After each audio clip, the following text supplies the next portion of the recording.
I need to behave because I don't want to hear any outbursts. Maybe I better move.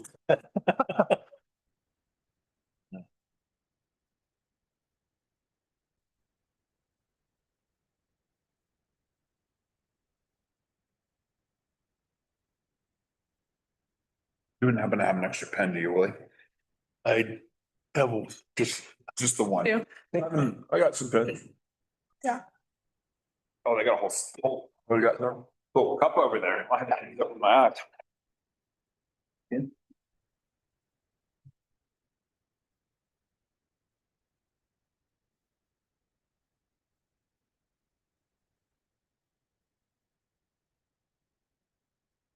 So, and when's the schedule as far as finishing up everything down there?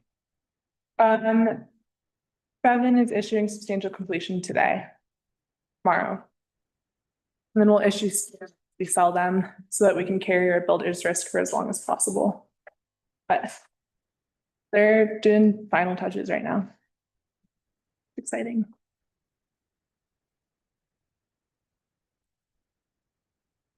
Well, I'm impressed. Nice. Yeah.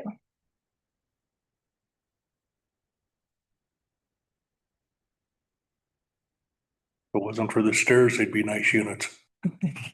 I know.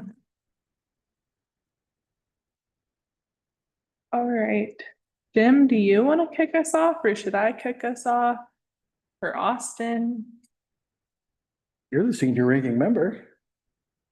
I mean, I think our first item agenda though is talking about housing authority stuff, so. Yes, sir. Not that I think anybody really needs to kick it off other than are you presenting for the housing? I will do that, yeah. Right. Yeah. Take us away then. Great. And then just for the record, we just did a site tour of Anvil Townhomes, and did a tour of the new homes. Okay, so tonight, in my eyes, has been a really long time coming. It's awesome to have both boards here together to have a conversation, really to discuss the financial sustainability of the housing authority and housing initiatives in our community. And so this would be an opportunity to dig into numbers, and get a better understanding of what our limitations and opportunities are as an organization. And then just sort of as we start this conversation, we're putting some parameters on this. So the focus here is truly about the organization and the sustainability, and not so much about like what our work is or what we're focusing on. We're really keeping it focused tonight on how do we keep it running well, or what are our next steps for that. So over the past 2 years, we are 93% grant operated or funded, and 7% comes from San Juan County and the town of Silverton. So for every $1 in local contributions, we leverage $13 in grant funding. Sorry, my slides just jumped forward. So this is just to highlight where we've been, how we've been operating over the past few years. So we started in the beginning of, or sorry, the end of 2023. So we'll call it 2024 is when we started. We've been awarded 1.4 million in grants, and that number includes awards that were awarded to the town specifically for housing projects. But in my capacity as housing coordinator for the town and housing director for the housing authority, I manage both grants. We're the first in the state to achieve our Proposition 123 commitment. This is a really big deal for folks who aren't familiar with Prop 123. So Proposition 123 commitment is what many jurisdictions in Colorado opted into in order to access the Prop 123 funding pool. And we were the first to build the number of units that we said we were required to, which was 9% increase on affordable housing stock. And we adopted a fast track review policy for affordable housing projects in our planning review processes. We expanded our budget by 1,125% between 2024 and 2025, and that really reflects our Anvil Townhomes project. We now have 10 Silverton Housing Authority properties with affordability covenants. They're not technically deed restricted, but they have affordability covenants placed on them. And that is just a small detail to ensure that we're fulfilling best practices for fair housing. Is that like nuanced difference in if it's deed restriction or a covenant? But anyways.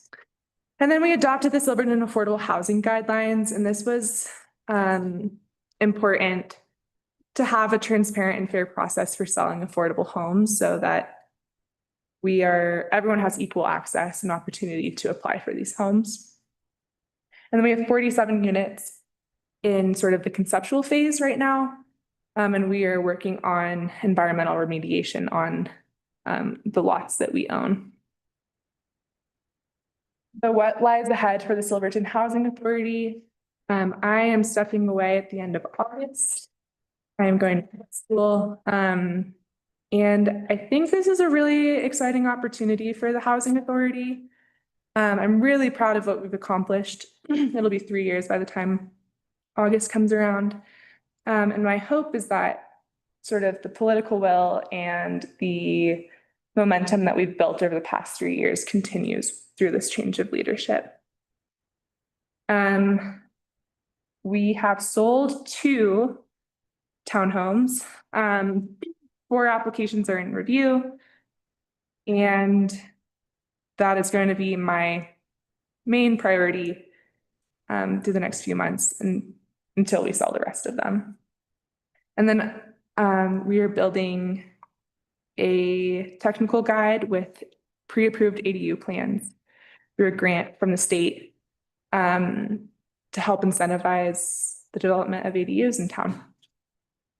And then it's to be determined where our focus lies for our next big development project once we wrap up the townhomes. But I feel like this is a really natural opportunity for us to discuss and reflect on what we've been doing for the past 3 years. Is it working? Where are we going? As far as organizationally, not so much what are we focusing on, just for the scope of this conversation. So what is our biggest challenge? And it is finding a sustainable revenue stream. So statute prohibits municipal and county housing authorities to levy taxes. So we're confined by that in a big way. And then what can town do? Since we're a statutory town, we're super limited in our options that are otherwise working in other communities that are home rule. So short-term rental tax, that's something that URA implemented and it's working really well for them. They have a pretty healthy revenue every year from that. We cannot do a vacancy tax as a statutory town. There was a piece of legislation that died this year that would have paved the way for statutory towns to put a vacancy tax on the ballot. But that did not pass this year. Real estate transfer fees, when you're selling a home, the percentage of that, it's like a sale tax on real estate. And that is only allowed in a couple jurisdictions that were grandfathered in after the passing of bill in 1992. So you cannot do that anymore. These are things that weren't in your packet that I added to the list. So we could redirect the short-term rental permit fee to be channeled directly to the housing authority. That could fund housing authority money or housing authority projects, sorry. But that would take away from the community development budget in one way, but it would be a way to have a revenue stream, but it's not a new revenue stream. We already have that revenue stream as the town. We could explore inclusionary zoning. The county has inclusionary zoning. And in the same flavor would be like employee housing mitigations. Anytime you develop a new commercial business, you'd have to require certain living spaces. But all of these have requirements like having a nexus study done to prove like there's a valid reason to charge these fees for this purpose. So you're not illegally collecting fees, or we're not challenged on that.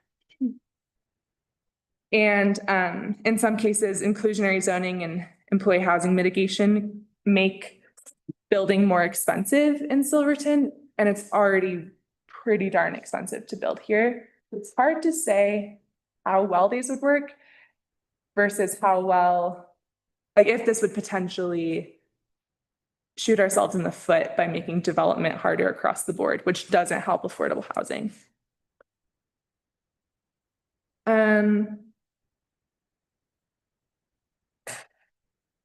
So our options would be for sustainable funding is some sort of intergovernmental agreement between the town, the county, and the housing authority with annual contributions from town and county. I think that's the most straightforward and easy way forward. Or another option is to form a multi-jurisdictional housing authority.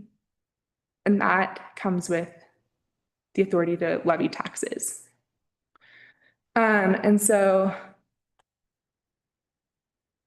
this shows the regional housing authority and multi-jurisdictional. Those are used interchangeably, but sales tax is up to 1% with voter approval. Use up to 1% voter approval. Mill levy is 5 mills, up to 5 mills. And then once we implement one of these above, the sales tax, use tax, or mill levy, you can have a development impact fee. But you can't have this standalone, which is unfortunate. And I'm not sure why the statute was written like that. But this really just shows like the power behind a regional housing authority as far as creating that revenue stream.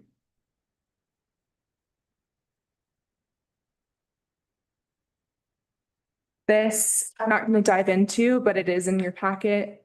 It just talks about what the different multi-jurisdictional housing authorities look like across the state of Colorado, who's involved, what are the boundaries, who is the board, how many staff, what's the annual budget, and is there a dedicated funding source? The Gunnison Valley Regional Housing Authority dissolved at the end of 2025. My understanding is that it's because each jurisdiction that was a party to that multi-jurisdictional authority every year would base their donation to that entity based on the services provided by the housing authority in each jurisdiction. So every year it was just a battle of like, where are the priorities between jurisdictions? And there was just a lot of friction, is my understanding. But yeah, and then the La Plata Regional Housing Alliance has been going through a flux of phases of being dormant or coming back. But I think the theme is having like good communication and clear priorities between the town and the county before entering into any agreement like this. But it's mostly informational. So what are our immediate needs? In order to keep this position competitive, I think the salary needs to increase. It didn't increase for the past 3 years. So it's going to increase 17,000 to 22,000 depending on experience. So anywhere between 80 and 85. This is still lower than anything across the state in a comparable level. Most housing director, either for housing authority or for a municipality, is above 100K. But we'll start with this, see what happens. And then we'll go through this in a little bit when we walk through the budget that I put together for the grant, laying out the different scenarios. But right now, with our current local planning capacity grant, it covers from now until 14 pay periods into 2027. So that's about July.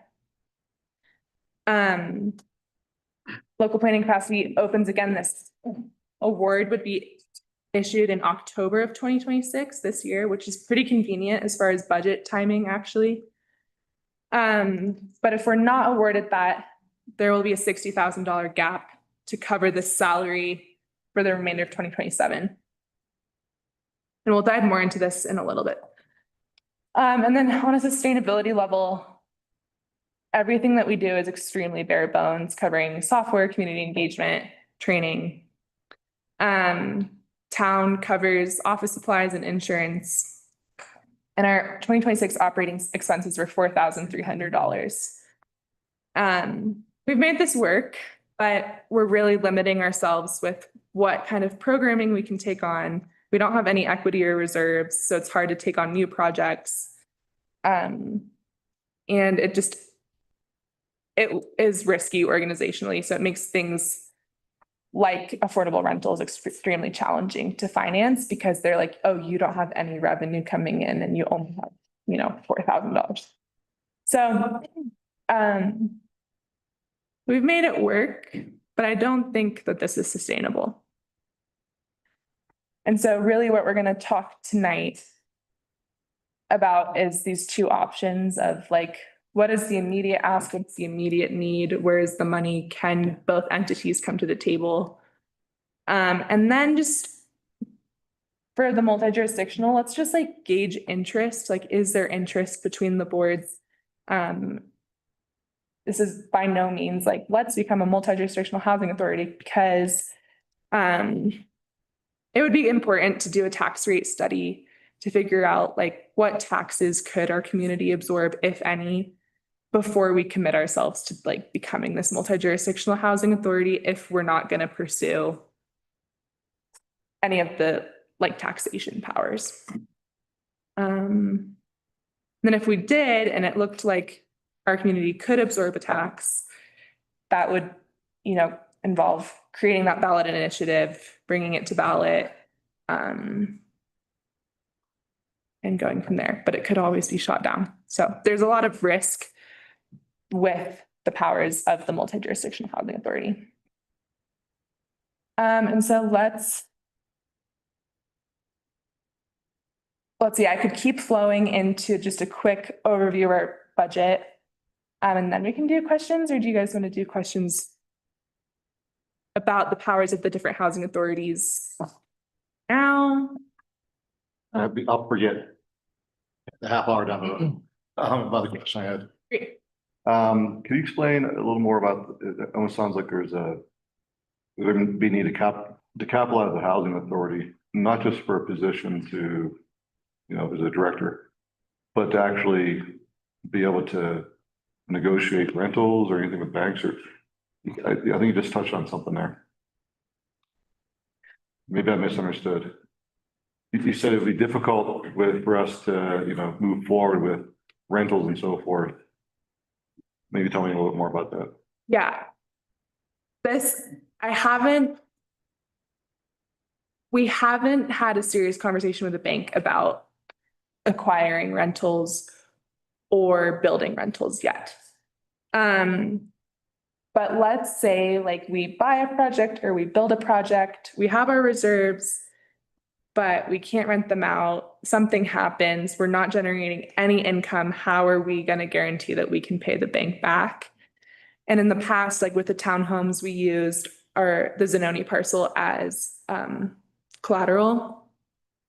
But specifically with rentals, there's just a bigger cash flow process. And so if there's nothing ever coming into the housing authority, we have a $4,000 budget, like that is just, in my opinion, risky for us as an organization and then also as a lender to take that on. Does that answer? It does, exactly, yeah. Great.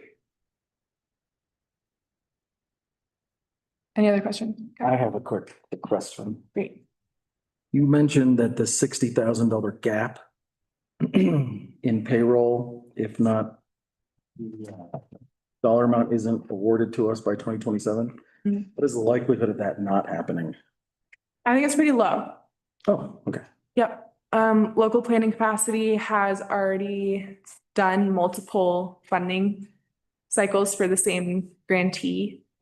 And then we have a pretty good track record with DOLA right now, specifically with Prop 123 dollars. So I am optimistic about it. We need to plan for what happens if not. Any other questions?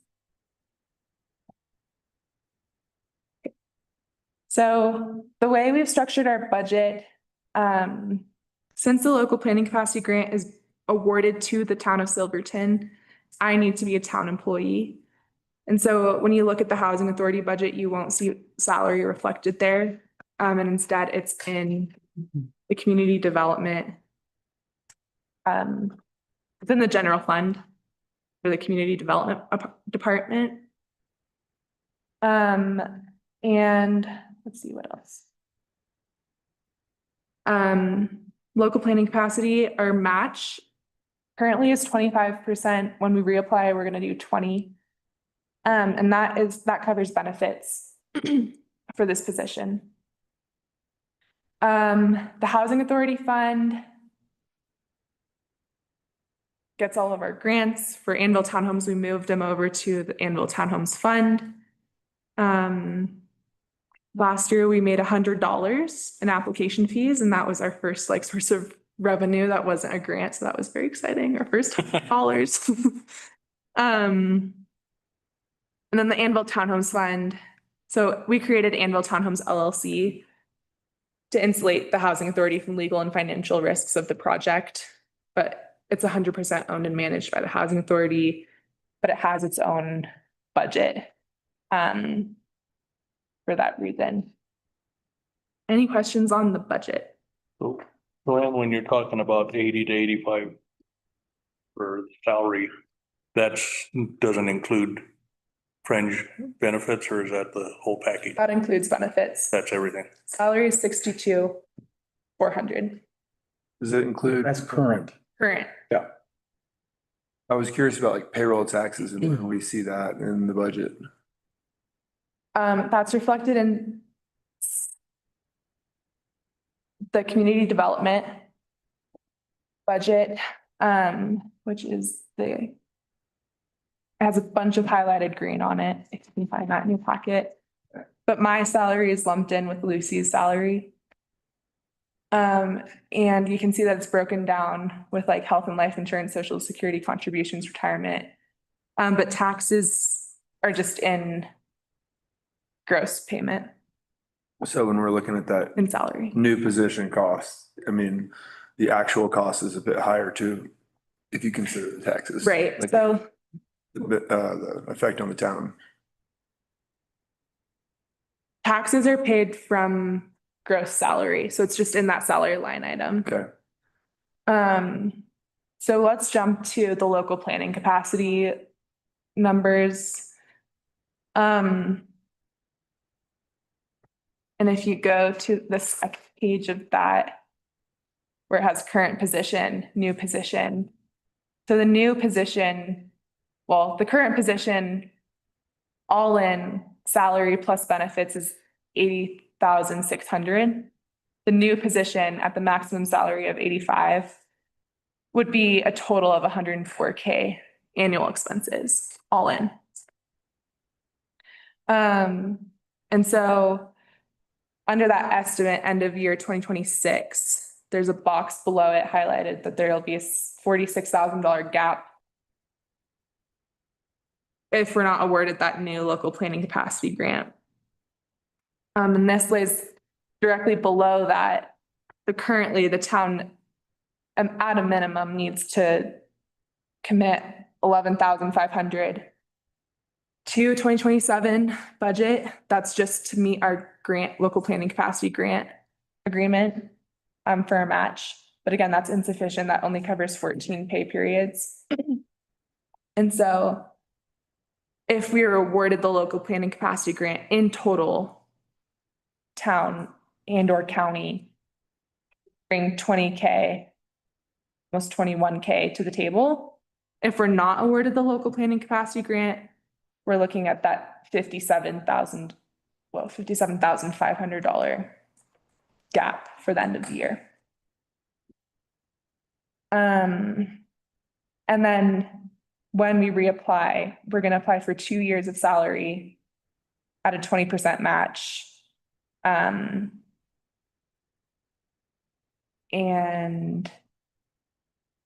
the increase in salary and the bigger ask, and then the reduction in match,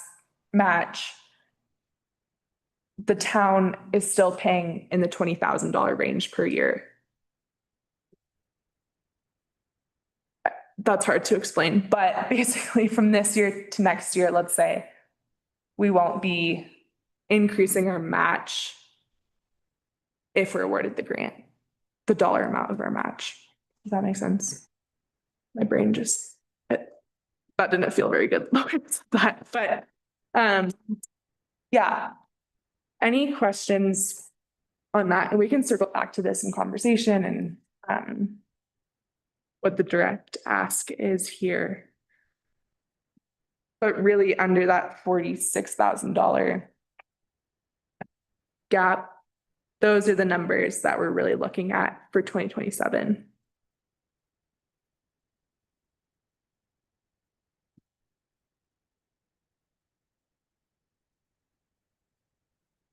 We have to commit to that before we know if we're gonna get the grant. Commit to, Funding the gap. otherwise your next employee will only be funded until July. As part of the grant application, though, you need to have the confirmation of the match. Yeah. Yeah. So so when we apply, we're gonna say at a minimum. Right, when we apply, our match is gonna be $20,000, $20,700.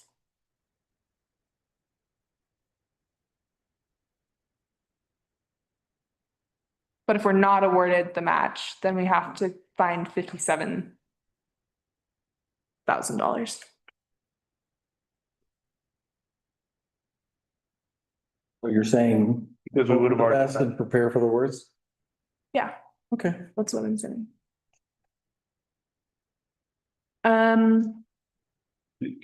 This is sort of the catastrophic conversation I like to always have a little bit. If worst case scenario, we don't hire someone or the position's not filled. What's left on the table in terms of work, outstanding projects? Maybe just summarize if you can. Yeah, it would be our outstanding loan balance with First Southwest for the Anvil townhomes. And then the ADU grant, which once I leave, I hope to have that at a pretty good place when I leave so that Lucy and Elizabeth can carry on. But it's hard to say what exactly will be on the table depending on how sales go over the next 3 months. The future projects like that are realistically being considered for rentals and so forth. There's something that came up with the 47 at the very top of the presentation. That was just 47 concept or. Those are just hanging out. So we have land that we can and should develop. Those are the boxcar apartments and then the Zanoni parcel. But we don't have any commitment. We do have a reversionary clause with the county that 7 years from 2024, if we haven't made a good effort to try to develop them, ownership will revert back to the county.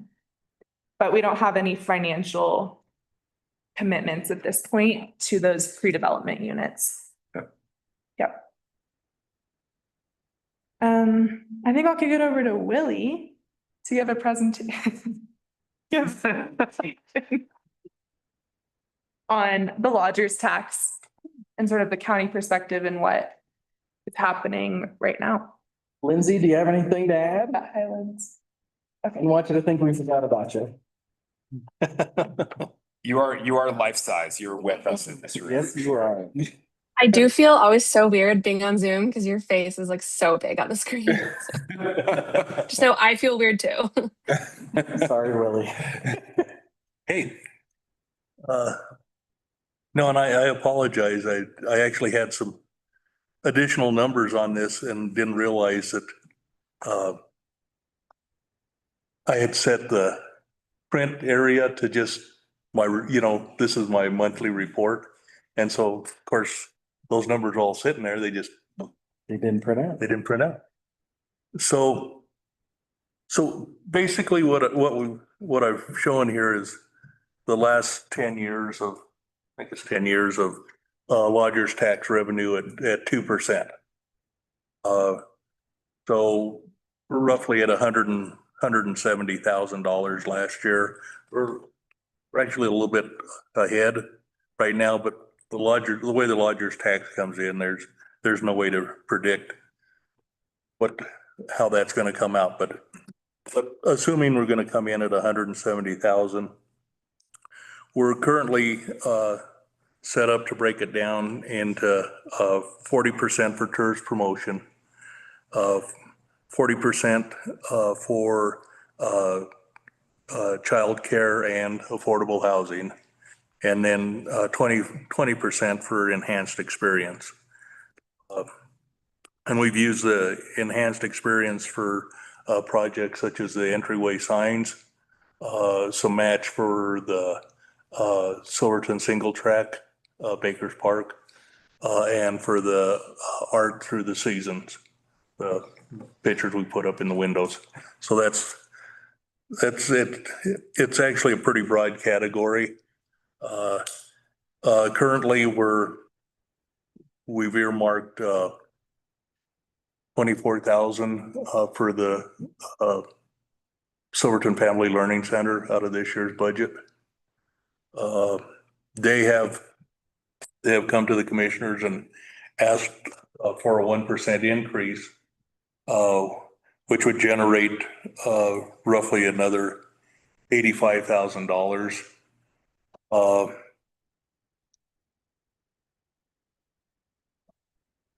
If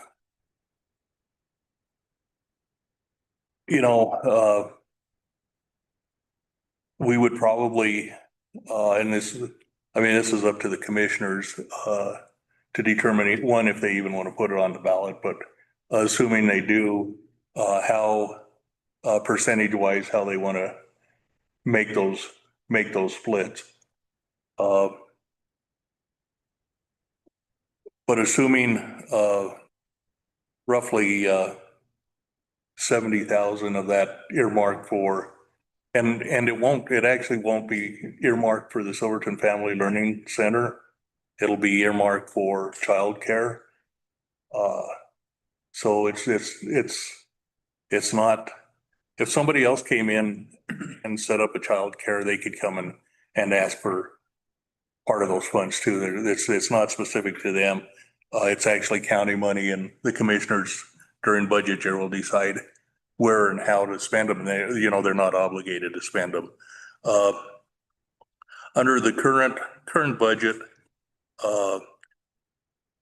and again, if we kept the same split and increased it 1%, I think it would be relatively easy.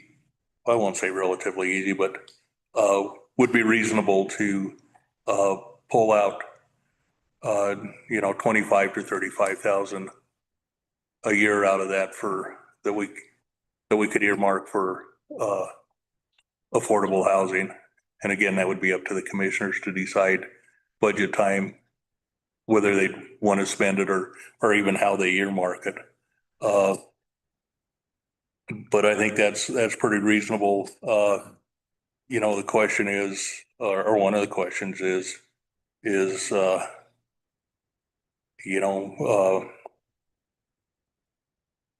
how much, is it an issue that will pass?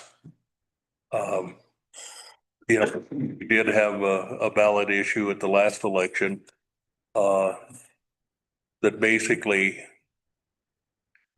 what we were requesting is because of the change in state statute, we were gonna lose about 70,000 in property tax. And what we were asking to be able to keep that, you know, it wouldn't be an increase, but we'd keep that, but we would earmark it for, primarily for childcare, but also for, affordable housing. And healthcare, But with, healthcare as well. and healthcare, that's right, we did include healthcare as an issue. Nobody actually grabbed the banner and tried to sell it, and it was soundly defeated. And, you know, as an elected officials and the general, same for the town, you're limited to how you can, promote a ballot issue. You know, you can't use any government funding to,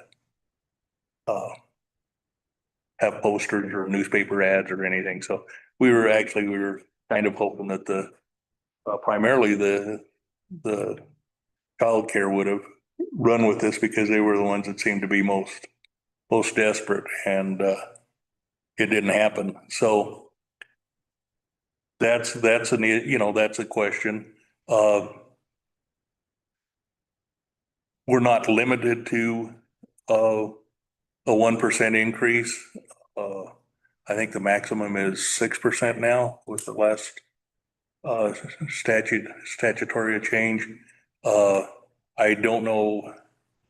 I think it would be risky at best to go for anything more than 1% unless, you know, we can really sell it to the public that it's needed, and this is the only way it's going to happen.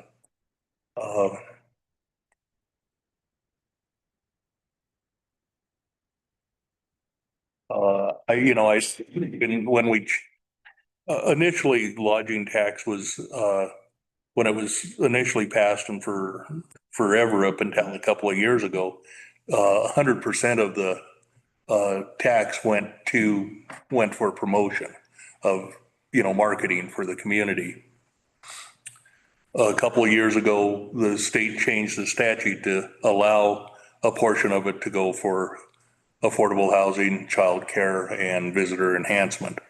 And so we put it on the ballot to allow some of that money to be used for affordable housing and childcare, as well as visitors enhancement.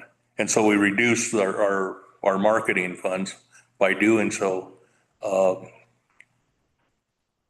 I mean, this is just my personal position, is if we're gonna put it on the ballot and we're asking the lodgers to, you know, basically collect this for us, you know, I think we need to bump that marketing fund up,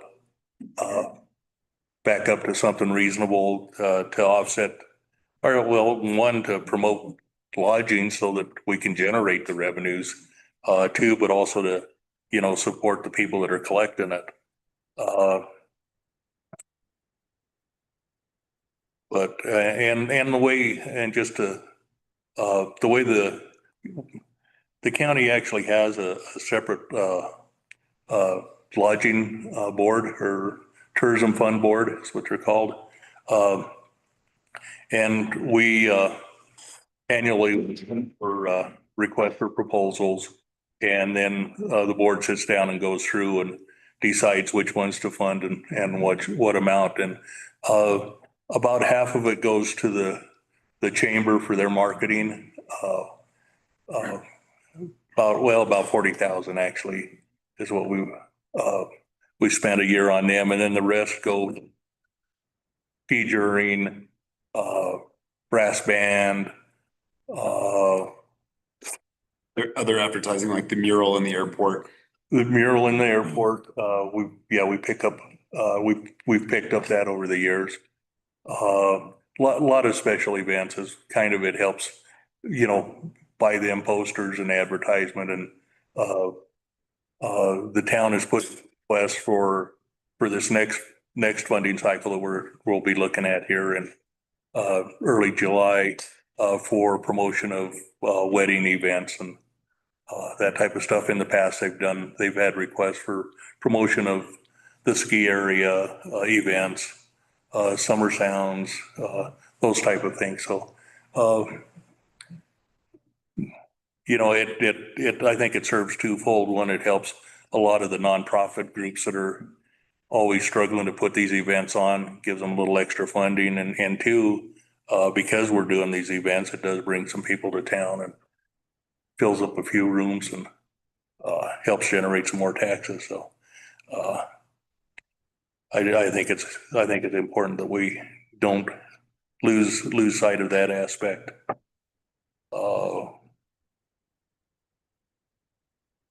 I guess that's about it, unless you got some questions.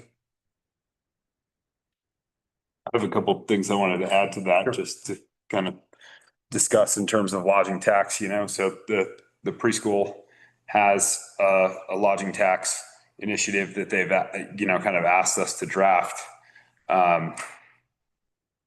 Since kind of asking us to draft that, kind of told, laid out kind of the guidelines, because they were like, we just want 1% lodging tax, and that's not quite how it works. We can't just like add 1% lodging tax and promise it all to the daycare. So I created a presentation and a couple of different manipulation of the numbers, but we have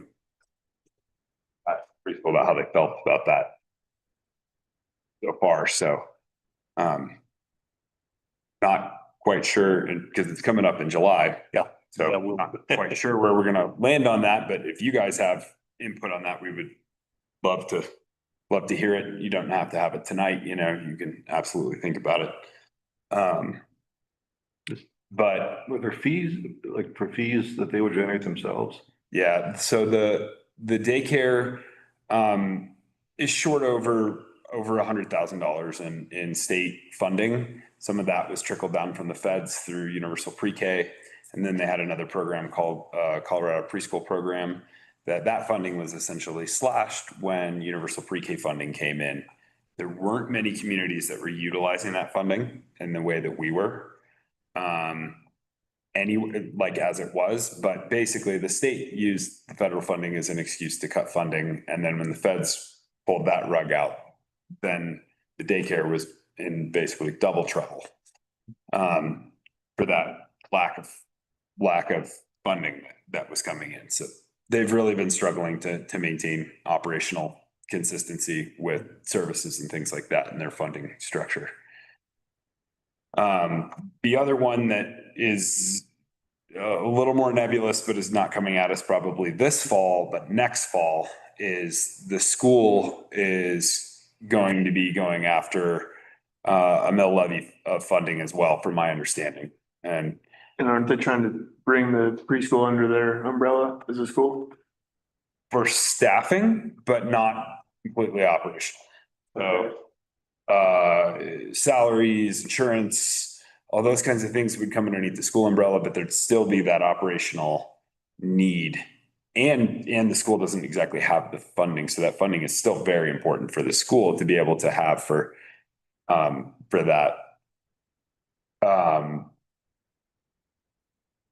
So when we talk about increasing taxes to absorb, or how much our community can absorb, I think without a rate study in the next 2 years, we're going to have a really good real world, test. We're going to have a stress test. I'm concerned, just like Willie, is our last initiative, just as to retain the funds that we were already collecting, went down in flames. And it really, for the average taxpayer, was a very meager savings. But to us, that was kind of, we understood that it was maybe not, that it was maybe not likely to pass, but I don't think we understood how poorly it wasn't going to pass that structure. So Just in terms of like, taxing, the county hasn't raised the mill levy in 30 years, maybe more. It's in our living memory or institutional memory, the county has not raised the mill levy for taxes. However, the increase in prices of housing from COVID has really driven up property taxes. And yeah, we hear about it a lot from our constituents. And then sales tax, 10.4% sales tax. The commercial Yeah. property tax has gone way up. Yeah, and commercial property tax isn't, with Gallagher amendment, residential and property taxes, kind of have a reduction so that people basically can't, be priced out of their homes as they age. But commercial and vacant land tax, that rate is not subject to that same Gallagher rule. So those prices just keep going up. So commercial taxes, yeah, have raised heavily. And yeah, with sales, so we're at 10.4% sales tax. I still believe that we're like fourth in the state on that. And the only other three that are higher than us are ski resorts. So they're Snowmass Ski Resort, Crested Butte Ski Resort. And no, I think we were third actually. And Mountain Village was like right 10.2 or something like that. So it's hard. We're taxed pretty highly already compared to our neighboring communities. We have a 2% lodging tax on top of that. And if I kind of cost it out between, minimally more like, $150 a night to, $400 a night in terms of like taxes, the town bed tax adds another 1.5% to 3%, depending on whether, because that is $6 a night, I think for at least short-term rentals it is. And so that, out of $400 is only 1.5%, but out of $175, that's the rate is significantly higher. It's like up to 3%. So, it's tough to, at least we're sensitive to the issue that we're seeing lodging tax numbers going down right now, or at least we have. 2024 was a banner year. And with COVID, we're kind of like, when is the shoe going to drop? Or is this going to be normal for us? Is this not normal? And I feel like in the last 2 years, we've seen visitation drop. You guys have gotten the same presentations as we have from Deanne from the chamber about visitation and how we're still seeing the same amount of visitation, but we're not seeing the same amount of people coming into our community and spending money, whether that's lodging or, stopping at the restaurants and shops and things like that.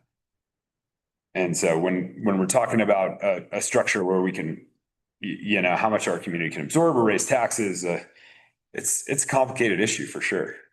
And bottom line is, we just, relatively speaking, we don't have a lot of rooms. I mean, you look at our neighbors, Uray, Durango, I mean, lodging tax, they actually generate a lot of revenue. We don't. It's not much. The numbers that we're always throwing around, and I'm sure this has changed over the last 15 years, but 2,000 bedrooms a night in Uray, more than the population there. Silverton's 200. Yeah. So not even 200. So like when we say that Uray has a healthy excise tax fund, like sure they do. They also have hot springs and 2,000 bedrooms to sell that they retain funding from. So they're situated as a 12-month access. People come in there regardless of the snow and whatever season it is. Would that be fair to say that here we're still have these massive gaps in that year where tourism falls off, vacancies, or is that not true? Yeah, I mean, I spend a decent amount of time over there with a 3-year-old in the pool. Yeah, It's the closest pool we have. So talk to a lot of people over there. Know a lot of business owners over there. They have gone back to more of a normal thing. From 2020 to 2024, there were no months off. I mean, fall, winter, I think in 25, they saw it kind of regress pretty hard. They weren't able to keep the ice park open because of the warm temperatures. So that was a huge hit to them. They do the hot springs is a big draw. In the off season, you see a lot of more local people, Grand Junction, Montrose, coming to the hot springs. In the summertime, it's more of the same tourist crowd that we get. Telluride, it really drops off there in the fall. Okay. I mean, a lot of the restaurants and things like that just shut down in the fall because it drops off so hard when they don't have the draw of the the festivals and the ski area, especially if the gondola shut down, then they drop off pretty hard there. But So kind of being new to this. Yeah. This whole thing, to fill the gap with housing authority, with the childcare and so forth. With the largest impact to solve that problem, then aside from tax, which is gonna be difficult, is to find ways to fill the rooms, or do we need more rooms? Or both? well, see, and that's one of the hard things that Willie was saying with lodgers tax, right? Like the more we promote lodgers tax, theoretically, the more return we should have on that, or at least it makes financial sense to support that. Also, when we changed the structure of lodging tax, before we were limited by statute that we could only spend it on promotion. So, because the theory is the lodgers are the ones paying it, so the lodgers are the ones who receive the promotion of it. So marketing promotion, very narrow. They widened that guideline so that you could spend it on a couple other things. So affordable housing, childcare, and the visitors enhancement fund. So we came up with the 40-40-20 structure, partially because our marketing fund, we were with these increases from, in 2021 and beyond, that fund was only increasing. We basically weren't spending the money every year. And so that fund was getting a little high. So we decided, when the state passed that law, it was kind of a godsend because it gave us more flexibility to be able to bleed that reserve down. Now that reserve is pretty much gone. Yeah. And not at a healthy level. I mean, It's okay. the fund is still somewhat healthy, but in order to keep it healthy, we've cut back everybody's requests. The chamber's requests, we were funding them, and this is for years, funding them at 50,000 a year. And while inflation is going up, now we're funding them at 40,000 a year. Ski touring, we were funding them at 10,000 a year. We're down to 7,500 a year. So we've had to cut back on everybody. While, inflation goes up, we're giving everybody a little less money so that we can have funding to get us through the next several years at roughly $100,000 a year. So is it kind of that simple it's the coffers will be filled when the rooms are filled, and if we need more rooms, then that's the answer, the big picture answer?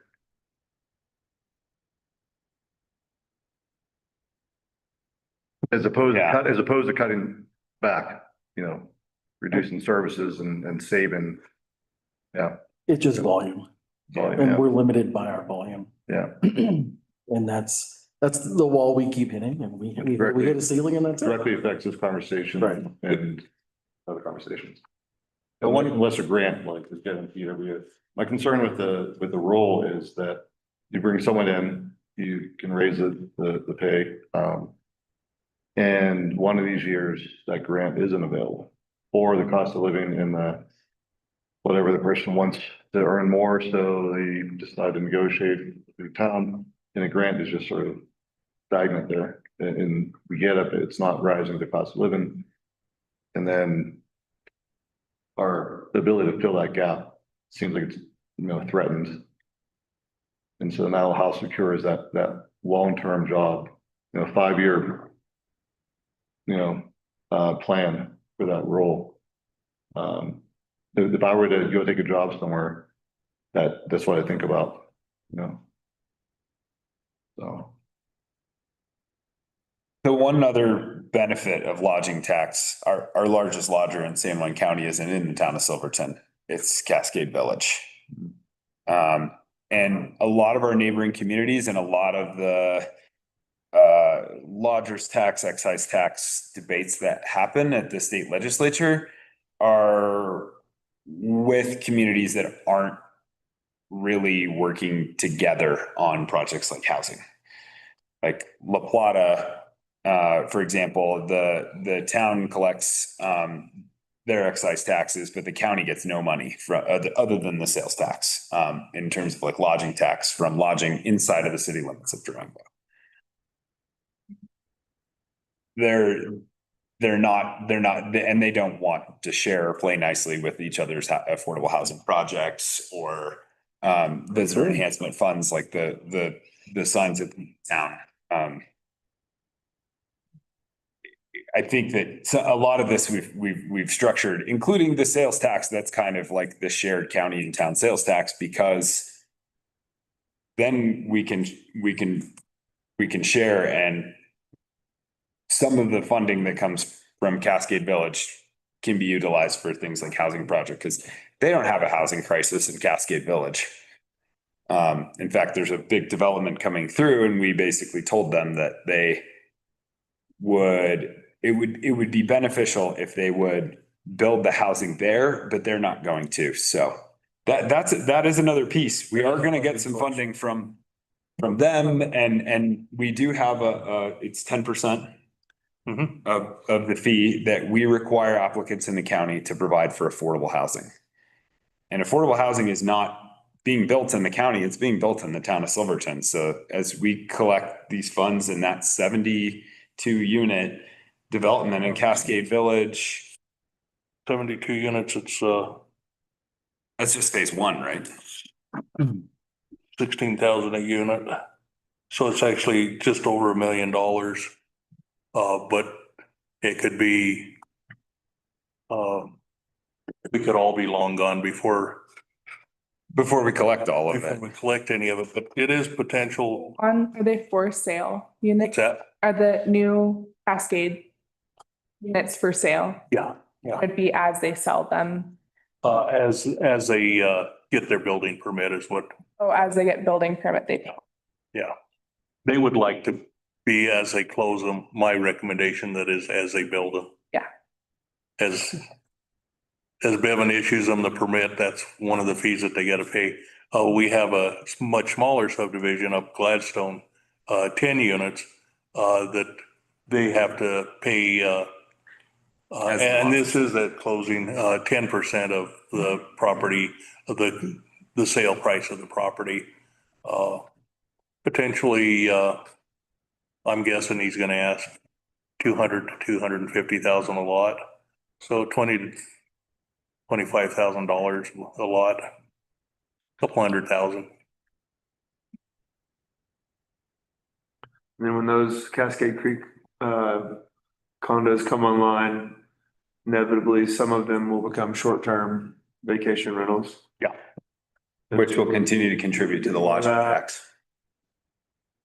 Yeah, they don't have restrictions. We don't restrict the south end of the county. I would anticipate a lot of them would be. Right. We have a few other lodges coming online, so we are getting a few more bedrooms, not too distant. Yes, and they're gonna be high-end rooms. Yeah. The area lodge and the, Chattanooga thing. so. They are built, and those other lodges are building affordable housing as well. Instead of the fee in Instead of the fee in lieu, they're actually building the housing, which is great. That's wonderful if they take that on and do that. And I think you guys are more closely tied into the town projects, but those town units are going to be excess of what our requirements are, is the 10% units. And some of them, they're going to go through grant, funding and AMI and all that, but some of them will just be, regular long-term housing units as well, too, that won't be designed necessarily for, employees of the lodge.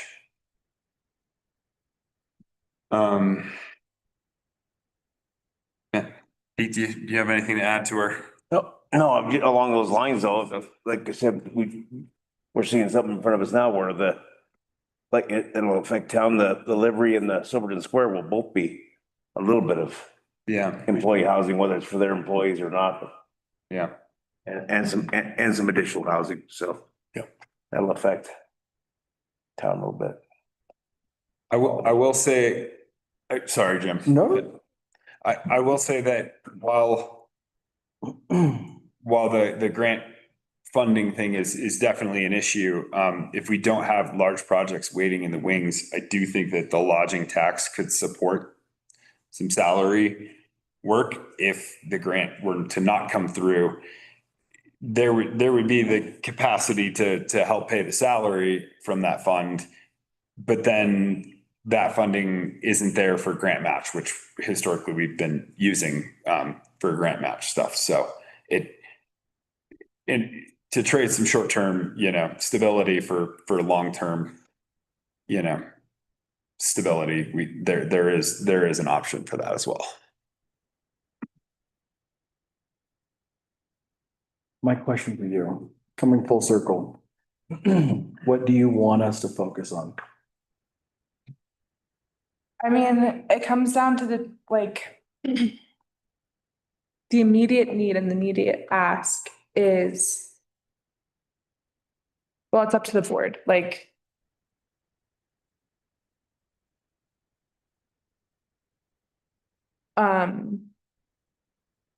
if everything goes well with the local planning capacity grant, we will continue to spend our 20K per year that we have been in the past for salary.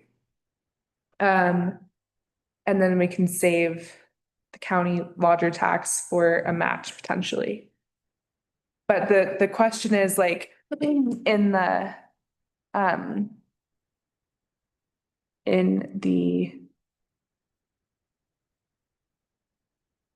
that we're not awarded the local planning capacity grant, and we have the 58K gap to get us to the end of the year of 2027. How do we want to divvy that gap up between town, county when we're looking at our 2027 budget? So that's the first thing that we need to focus on is about a 58K gap. And then I think something else that would be beneficial for the organization would be to have money sitting there so that we have that money to use at our disposal for grant matches. It doesn't add a ton of hassle to go and present to the county commissioners every time a project comes up, but it is one more layer of piecing and pulling together funding for a grant or for a project. So I think there would be benefit in an annual conversation between the two entities to talk about what is the ask, whether it's for salary or match, but having that commitment in our budget. So it's reflected in our budget and not necessarily oh, I'm the director's just going to go to the county every time we need to ask for money, it would be nice if our budget reflected Partnership. yeah, 15K a year, 20K, whatever it is. So yeah, that's the priority conversation is the 57K, 58K gap. And then what would a regular funding commitment look like? And then we can have the conversation about regional housing authority. Is there interest there?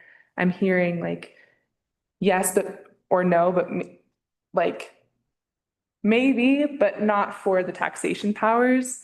Or if we do look at levying taxes, we'd have to do our research before we do that, But there's the big question, and I do think it's been on our work plan for 2 years to have a conversation about what a multi-jurisdictional housing authority would look like.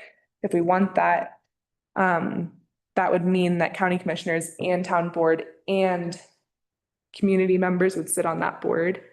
So it might be a more well-rounded board potentially. But then you lose the benefits of like town holding the technological expenses, operational expenses, et cetera. But I think this is a good opportunity to have this bigger question or bigger picture conversation and just like start to feel that out and see if we want to do things like budget next year for a tax rate study or some, who knows, but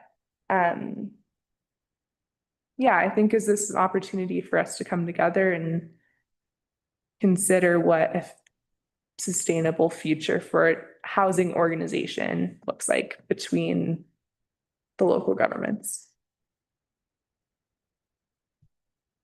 And what kind of cost are we looking at as far as the study? I'm not sure. Okay. I do know that the local planning capacity grant could potentially cover a rate study. So we could add that into our ask for this grant cycle if we wanted to do a rate study, which would be proactive and very helpful to continue this conversation about a multi-jurisdictional housing authority. So together, are there additional pathways forward to explore grants, revenue, and so forth, which as it stands right now, may not be available? Is there more clout if everyone works together in that sense? I don't think so, just for the local planning capacity grant. And there isn't really another grant out there that specifically funds administration. And I don't think it would be more competitive if we collaborated or not. The county could opt into Proposition 123, and then the county could be eligible for Prop 123 money as well. But that means you guys would have to commit to building affordable housing. Or we could do a joint opt-in, and together we would build affordable housing. But I don't think that necessarily like makes it any more competitive. But it would just give the county an opportunity to go after these funds if they wanted to. And then maybe we could channel those funds together if we were serious about the Zanoni parcel or boxcar project. Yeah, except for the fact that the limit for the local planning capacity, for Prop 123 dollars for home ownership or rental, actually, anything coming from the Division of Housing is capped at $55K per unit. But it's not capped per jurisdiction. Like it's not each jurisdiction can ask for $1 million or something. Like I don't see any like advantage to combining forces to double the ask. If they're all going into the same units, we're still stuck at that $55K. Nice. No, it's not like we're looking at affordable housing anywhere in the county other than in Silverton. That was gonna be my question, is would we be able to get more funding if we combine forces for that? It doesn't really sound like it. I mean, like I said, that affordable housing in Silverton is being built in the town of Silverton. We don't have any desire to build affordable housing elsewhere in the county. It's prohibitively expensive and not as beneficial if we built it in South County. And so we don't want to be your competitors in terms of affordable housing. Like Uray County, Ridgeway, and City of Uray all opted into Proposition 123 together. And they shared units between each jurisdiction, but like we're saying, like, doesn't make sense really to build affordable housing in the county. Yeah. Unless we built it at the Cascade. But we don't own any land out there, so. Which would only benefit North La Plata anyway, That's the issue. which is what we discussed in the planning commission meeting. Lindsay, you got anything to add? I know you do. The only thing I was thinking about, and this is kind of going back a little bit, is I did look up, if you remember Prop HH in 2023, it did pass. We were like one of the only counties that it did pass in on the western slope. It was like us and San Miguel. So there, I think, I mean, it's a while ago, but there is an appetite for some increases for schools specifically. So I just wanted to, it seems like there is, I mean, there was only like, 202 votes to 169. So it's definitely not a majority of the voting population. And if it were to go to the ballot this year, obviously it'll be probably an increase just because it is a midterm year. So there could be, I think it would be more likely than not if a well-run campaign around education, around what the increase could look like, what it's specifically for, more likely than other years that it would pass than not, maybe. So it was my only thought there. There could be some, even though we do, Austin, you ran through a really great list of how tough it is on current residents. You have any thoughts on finding us money for housing? Well, I think it's like, but we're talking about like a general pool, right? Like that's in the lodger's tax. If you're talking about a pool of funding,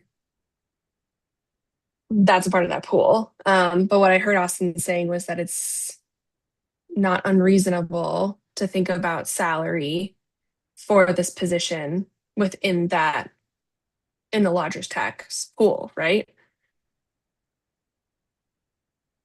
Yeah. Yeah. Right. And I'll say like the lodger's tax funding that we're collecting, the county doesn't see real benefit from that. That is, promotion, other than Cascade, and they do ask for some funding, but not proportional to what they give for sure. And affordable housing, childcare, and the visitor enhancement, like these are things that are town of Silverton benefits. And so we're not trying to sit here and lord over the funding, if you guys have, preferences for how that money is being spent, and it is another layer, but when Ann comes in and asks for funding, she's not met with much opposition. At least I hope you don't feel that way. Because that's the need. It's the housing projects that are going there. And and I will say the new up to 6% lodgers has really diversified what we could ask for lodgers tax. Like we can now ask for that and spend a portion of what we get passed at the ballot on roads and road maintenance and things like that. But I don't think that the appetite of our board, and I don't want to speak for the other two members of the board, but I don't think our appetite for raising lodging tax for any of those kinds of things is really on our priority list. Austin, I have a question.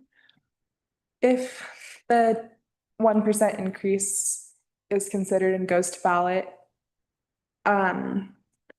would you be reconfiguring the percentage allocations to the 3 places? Was that part of the conversation? Sorry if I missed that. Basically would have to in some way or another. Yeah. So.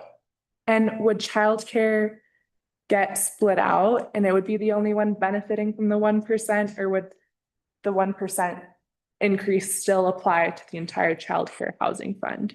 That's what they're asking for, is that we raise the sales tax 1% and commit 33% of the lodging tax to childcare. I see. Okay.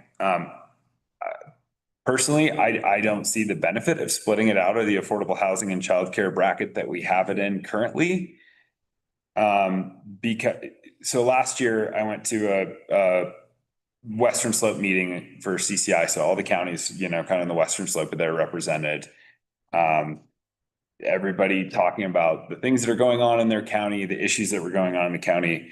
When I brought up childcare as one of the major issues that we were facing in San Juan County, it was like crickets from the other counties. Like nobody was having these issues, or at least in my opinion, they weren't recognizing the issues that they had.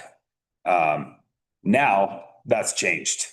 Now all the counties are like La Plata County is like, oh my God, we're not even servicing 50% of the children who are eligible for childcare in La Plata County because we cut state funding and we don't have enough childcare facilities and never really did when they did a study about it. So now everybody is starting to rattle the state's cage about this gap in funding. It was the Economic Alliance that put together the study. It wasn't proponents of childcare. Yeah. I mean, it was economic development saying, whoa, this is hitting us hard. Yeah. So there is likelihood that the legislature could reinstate some funding for childcare and Silverton childcare or Silverton Family Learning Center's budget needs could change. And so I brought this up at our last discussion meeting that just in my opinion, it doesn't make sense to split it out because if the funding situation changes and affordable housing then becomes, the priority and Silverton Family Learning Center has enough funding, then we shouldn't necessarily hog tie ourselves to spending money on childcare if it's being funded through other sources.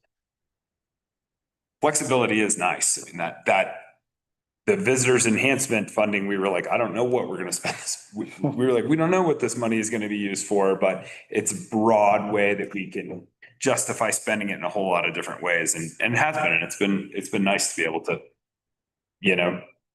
fund the entrance at the side of town and things like that we're really struggling to find, the grant funding for that didn't pan out. So it's really nice to be able to tap into that funding.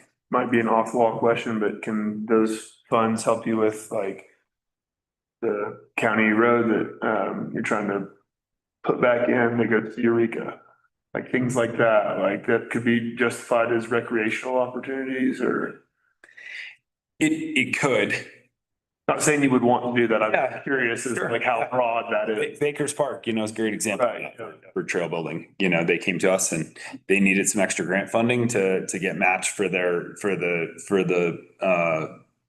first round of CPW funding. And we were like, this is great. We have another fund that we set up some money for, and that fund balance is building enough that we can like triple our annual contribution that we've been making to Baker's Park to be able to help fund that.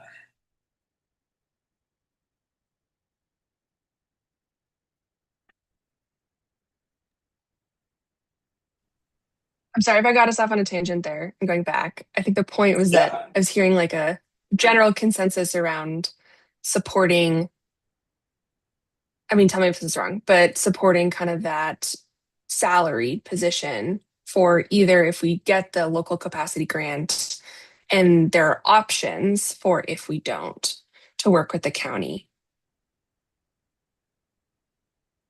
I can't see anyone's faces, so I don't know the reactions of the room. Yeah, I mean, I think like our appetite for it right now, I mean, and that's a question for you guys for the ballot initiative. With the needs for affordable housing, that was the only need that was there for that section of funding. So if Ann or anybody from the town came to us, and then when the preschool asked, we were lucky enough to have Ann there at a meeting and say, hey, do you have any housing things coming up that are gonna, that you're really counting on this match money out of the affordable housing fund? And she said, no, we don't have that need right now. I think it's appropriate to spend some on childcare. If we combine these funds, for childcare and affordable housing, then, and continue to keep those combined, then obviously that there's two organizations vying for that funding. Whereas if we just submit it for Silverton Family Learning Center, then they have their budget set and we, have the scale for whatever we need for affordable housing. My sense is I gotta do some homework, and we've had one finance meeting since I've joined. Yeah. We need to become as well versed as you guys in terms of, at least I do. In terms of, yep, we really want to do this. Let's say, is there a 58,000 in that circumstance, $58,000 gap? We have to have a talk about that. Yeah, how to, even if it was split and matched in some way, like how are we gonna Yeah, so we Or have, our piece of it, or. we have to have that talk and we have to dig into that and it's part of our homework very soon. Yeah, and I think, as I've been understanding the town's history, we've had this local planning capacity grant, which has been a wonderful resource. And so there hasn't been maybe this really deep dive into what the town, in addition to the 20,000 roughly match that we're going to be bringing to the table for this grant, what the town is willing to talk about and look into that additional support for this position. But I think it's a conversation we do need to have, just because, as we were talking about last week with our trustee priorities, affordable housing is front and center there. It's front and center in our master plan. So just because we've relied solely on this grant so far, by and large, right, we shouldn't limit that or have that be a limit to exploring what we might, to kind of back up this being a priority for the town, what we might in addition bring to the table when we're talking about filling these gaps. So during budget season. That's great. We gotta talk about that quickly here. Do you feel another meeting coming up would be beneficial to keep this meeting coming on rolling forward? I know everyone loves the thought of meetings. That's up to you guys.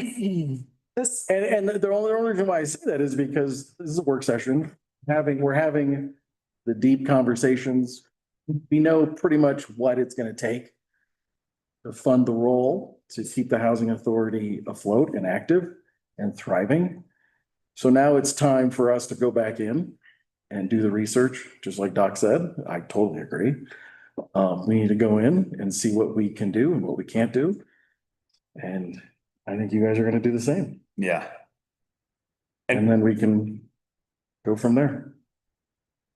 I think we definitely need to, and I'm okay to cut time out whenever I can, flexible.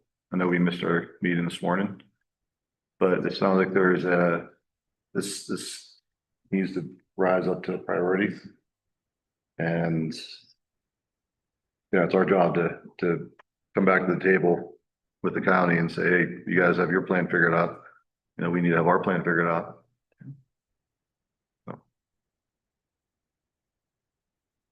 We long time ago, when I was on the board, with Jim, the conversation that we kind of had gravitated towards was we wanted to try and meet with the trustees quarterly, possible, or at that point I was a trustee, so we wanted to meet with the commissioner quarterly at that point. And then COVID happened and, things get crazy, and that's like that, if we don't make that schedule, that's great. But I think it's a good thing to aim for, is to meet 4 times a year. We'd like I was gonna say you became a commissioner and you really didn't want to talk to the town. Yeah. The quarterly meeting is something we've always shot for. Yeah. There's always been things that have come up and we don't meet as often as we should, but, and sometimes, if we get an annual meeting and we're lucky, but yeah, I think what Austin is saying, if we can, I'd really like to get back to that. I think if we can get back to that, at a minimum, I think that'd be good. Yeah. One other just thing that I've kind of gravitated towards in a conversation, that I had, I think at least my conversation started with Willie, but kind of put this in, is like, when we're thinking about our priorities too, sometimes we try to think about, how many people, what is the need, and how many people are we benefiting for some of these? So like affordable housing has a really, high percentage to help a lot of folks.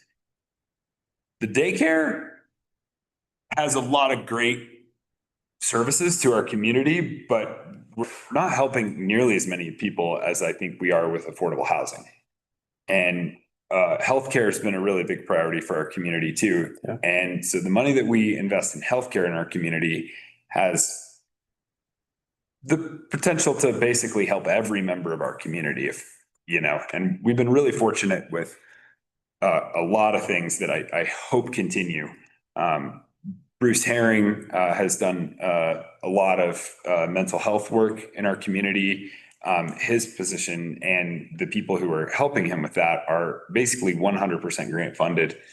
That funding's not going to last forever. Bruce isn't going to be with us forever. He's already retired once, so he came out of retirement to help this community and moved here to help this community, and that was an incredible opportunity. But that's just something that like we do think about, at least something that I think about when we're talking about needs too. It's like how many, It's the need versus want. the need versus want, and like how the greater good, or how many people can we be helping and trying to provide services to. But in some ways that's a little oversimplified too. Sorry, not to drag on this meeting if we don't need to, but I just wanted to uplift that, Austin, with the like some of the things we've been talking about as the housing authority is like the sort of what next part of the project. So if we have built some, houses to buy, but then there's clearly a need for, rentals. And so I think there's like, in terms of prioritization for the trustees, like it kind of raises to the top there of like how many more people can we help live here more affordably in like a rental market. And I don't think that is possible without continuing to fund this position and organization to even just try to start piecing those together. And that's like what really meets kind of that larger need for the community. Absolutely. Completely agree. And we have had a couple Anvil residents come to us and tell us that they didn't want to see more rentals down at Anvil. And we pretty firmly stood our ground and said, tough buckets. Not everybody is built for home ownership, and the ability to help those people who are in a rental situation and not ready to buy a home is something that we feel really strongly about. So we're with you there. A couple of years ago, I would have told Ann, build some more rentals and generate some revenue off of that, but we've taken a pretty good hit the last couple of years on rentals, so yeah, I'm not sure that that's I mean, it ultimately it is a revenue potential to generate revenue to support that position, but and you mentioned that early on, if you don't have that pot of money to when the rent doesn't cover your costs, it puts you in a burden. But we do the county does have some money that in a pot for affordable housing. So I mean, if the stars aligned, ready to do a project and you needed some cash match, we could come up with a not a huge sum of money, but 100,000 or so. So there is some funding there. And that, we have to be careful that if we spend it on operations or salaries, then it's not there for the match. So we've got a person that's capable of doing these great projects, but we don't have the resources to do them. So, I mean, that's always been a balancing act as well.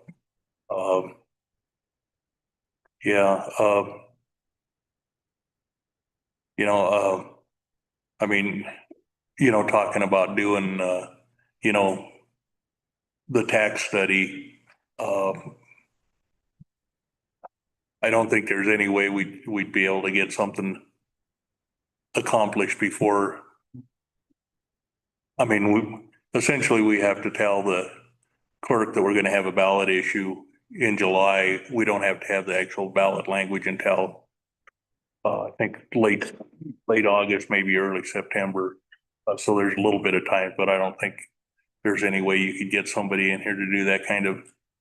This would be for next year because it would be in the new local planning capacity grant award. Yeah. And that would be for 2027 would be my suggestion. And that would inform a ballot measure in 2028. Yeah, it's just, if we're going this year for lodger's tax and then, then we're up, where the school's gonna be at, but if we're competing against the school for additional mill levy, My understanding, and correct me if I'm wrong, but my understanding is that the current mill levy for the school is expiring, and so they would be basically reinstating it. And so it wouldn't necessarily be an addition, it would just be maintenance, or was that I think that's the current thinking, but it might change. okay, And I haven't talked to anybody recently, but that initially that was their plan, was to go to the voters and just ask if it was for their bond for the school improvements. Yeah. They're gonna have that paid off in a year or two. right, And the plan was to go to the voters and ask if they could just retain that funding for operations, I guess. But then I've also heard that, because of some of the shortfalls they're starting to face, that they may actually are thinking about possibly asking for a mill levy increase. So I don't know.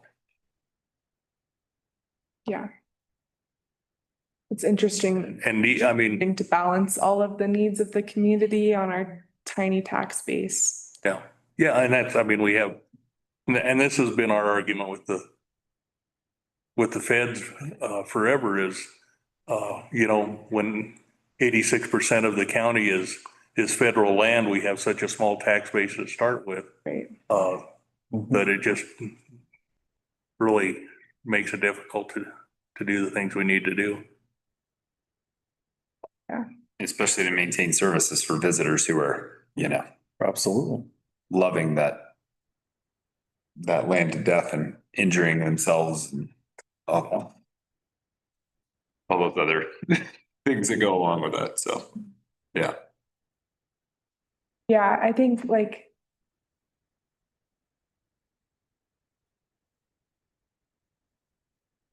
I am very cautious about saying this. But I feel like it's my duty in this role as the housing director to voice this. There's all these ballot initiatives coming for education. I just want to put it out there that I don't want housing to miss its turn at bat for anything as far as a tax increase. But I do not obviously want to compete with others, but it's just something for this organization and you all as leaders to keep in mind, the housing authority needs a sustainable revenue funding source, just the same as the school and just the same as the preschool. And so, yeah, it's just a tricky balance and consideration of all the different needs of our community. But I do want to make sure that it's known by you all, obviously know, but also our community, that we are limited in the services that we can offer because of our capacity and restraints. So yeah, I just putting that out there. And at the same time, I'm also not advocating for increased taxes. I'm just, I think you should fight. I'm leaving. What needs to be done. Yeah. I'm on my way out. But that was, I don't know. It's hard. I hear the needs of everyone. So, I think it would be helpful for me to hear from both boards, is there interest in a multi-jurisdictional housing authority? If so, why? And if not, why? Just while we have everyone here. And obviously there's a lot more information to know and et cetera, but I just want to put a temperature gauge out there.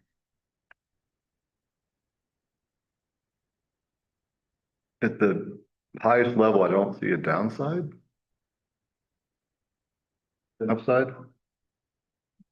Is there some sense that yeah, if it were formalized, there would be a downside? I think at our last meeting where we talked about a multi-jurisdictional housing authority, there was a lot of hesitance from our board and our organization to kind of engage in that multi-jurisdictional housing authority because of the budgetary requirements of maintaining a separate location like that. I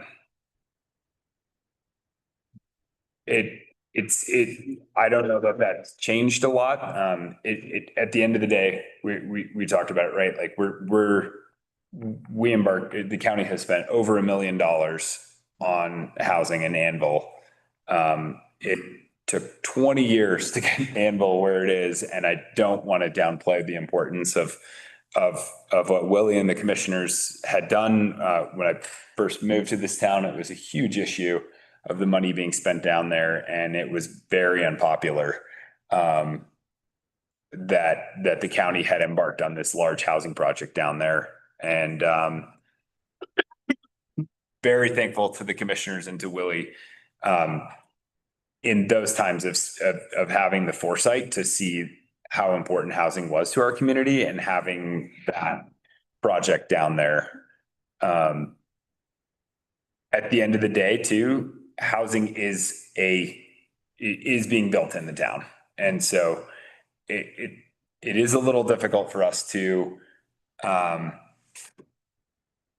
dig into another organizational structure that doesn't serve a lot of benefit to the county operations. And it's hard for us to justify even to our own staff paying an $84,000 salary to a housing director when they've been given, finally, they've gotten a little bit of a raise, but they spent over a decade without getting raises. And so it's just something I think that we really have to consider carefully to what, if that's something we really want to engage in. Is that fair to say? Yeah. Okay. I think, I think if you could show a real benefit to it, I think the commissioners would be open to it. I think from a practical standpoint, you don't need the county telling you how to do your housing projects in town. At the same time, you guys have a sustainable funding source. Yeah, well, and Housing, and that doesn't mean that funding source wouldn't be available right. and earmarked. I'm just making that assumption that it would be. Because, it's still an important issue for the county, but it's like,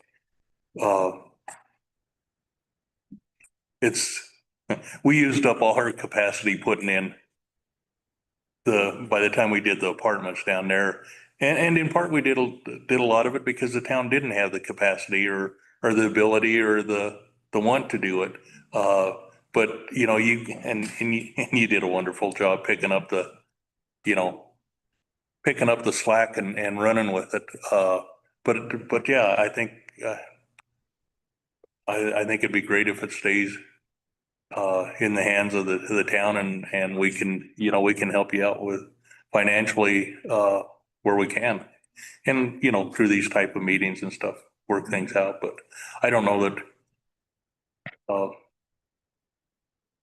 I don't know that anybody's looking to sit at another meeting, but that's not, we'll do what we need to do to make things happen. Yeah. Yeah, I think in my eyes, the clear benefit of a multi-jurisdictional housing authority is that it has the authority to levy taxes. And I recognize that we are in a time and place currently where we have a heavily taxed small community. And so to say if that we would capitalize on that benefit of the authority to levy taxes, since it's unclear right now, I think it's unclear if there's a true benefit there.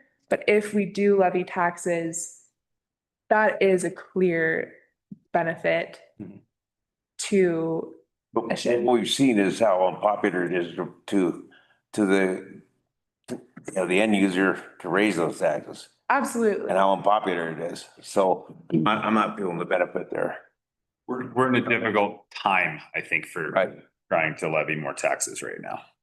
with inflation, I mean, everybody's feeling the squeeze of inflation, visitation is down because of inflation, things like that. So like the timing for it may not serve a great benefit now. It might in the future serve a Yeah, greater benefit. in the future, but I think the great thing now is that we've opened a dialogue. Your requests are put out there. We all know what's on the table and the needs and wants. And now we can go back and have further discussion at the county level and at the town level and see what shakes out. And we can schedule that quarterly meeting coming up. And Yeah. and surprisingly, we're just this far away from budget season. See? Which benefits us. Having these conversations, I don't think anyone has to answer now, obviously. But in the next weeks and months, we have these tough conversations, go through our budgets and see what we can do and what we can't do. And support where we can. I think my one request for direction would be if there's interest or direction in getting a tax study to include in our grant application for the local planning capacity grant this fall. And the benefit of the tax rate study would be to inform the feasibility or appetite for a multi-jurisdictional housing authority. I think that there's benefit to having it, especially in applying for grant funding for it. I think there's, I'd be interested to see. yeah. And someone else is paying for it? Yeah. There you go. Absolutely whatever you need. I But it's technically have a 20% match. Yeah. Right, great. Even, I think even not knowing what that tax study is going to look like, I still think, if we can get 80% of it paid for it, that's phenomenal. And we can split the cost or cover the cost out of the affordable housing fund, out of lodging for the other 20%. Yep. Okay. But you said that because I was gonna suggest that, yeah, no, we'll pick up the 20% from the county. Awesome. Do you know if there are communities where the rental homes that distribute a percentage of the rental income toward, preschool or school assistance programs for kids? Like long-term rental? Yeah, long-term rental. If family comes into Anvil and is renting, if it was structured so that it was a dedicated percentage of those rentals, if they have kids, it may be harder to do it without, if they don't have kids, but percentage of the rental income goes to the SFLC fund. And it's a form of a tax in a way, but It's a phenomenal idea if long-term rentals actually make money.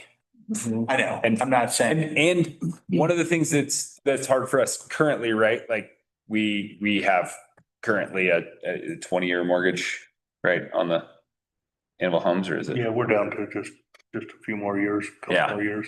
So in a couple more years, when we have paid off a very large loan, that would make. Yeah, I'm just thinking out of the box with. I think it's a phenomenal idea. Yeah. And I think there are. And maybe even something, because we're really restricted on the AMI income levels and things like that. So just working within that structure of. I think there are some affordable housing projects, subdivisions that require like one childcare. They build in a childcare facility. Yeah, they did that. They did that in URA with the Fading West. He's never had a daycare until that was put in. So.